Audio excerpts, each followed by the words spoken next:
আমি ব্যাঙ্গালোর যাচ্ছিলাম, দিল্লি যাচ্ছিলাম জালসা করার জন্যে। এয়ারপোর্টে প্লেনে চাপলাম, জোহরের নামাজের সময় হলো। আমি বললাম এখানে নামাজ পড়তে চাই। তো যে প্লেনের ভিতরে যে সেবিকাগুলো থাকে ওরা বললো যে নেই नमाज ही नहीं होगा, नमाज नहीं होगा। हम मुझे क्यों नहीं नमाज होगा? बोले नहीं नमाज होगा, नमाज पढ़ने का कोई परमिशन नहीं है। तो अनेक हिंदू भाईरा आछे तारा बोलले केन ও नमाज पढ़बे तो आपनार असुविधा कोथाय? आपनार कि पड़े असुविधा हलो? ओके नमाज पढ़ते देन।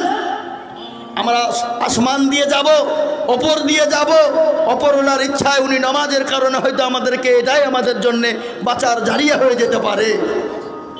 ভাই মোহতারাম বুজুর্গ দোস্ত, তাই আপনার যেখানে সময় হয়ে যাবে নামাজ পড়ুন, দেখবেন আল্লাহ হেফাজত করবে। কে হেফাজত করবে যারা বলুন? আল্লাহ হেফাজত করবে। তাই আসুন আজ আমি আপনাদেরকে বলতে চাই বন্ধু, আল্লাহ আমাদের পাশে আছে। কোরআন বলেছে হাক্কান আলাইনা নাসরুল মুমিনিন। আল্লাহ বললেন বান্দারে তোমরা যখন আমার হয়ে যাবা আমি তোমাদের হেফাজত করব। আমি আল্লাহ মুমিনদের দায়িত্ব নিয়েছি হেফাজত করার। তাই আমি আপনাদেরকে আরেকবার হাত উঁচু করতে বলবো। আজকে পৃথিবীর জমিনে বেঈমান কাফের মুশরিকরা যতই চেষ্টা করুক না কেন, মাদ্রাসা মসজিদ মারকাজ কোরআন খানকা কে আমাদের শেষ করে দিয়ে ইসলামকে মিটাতে পারবে না, মুসলমানকে শেষ করে দিতে পারবে না।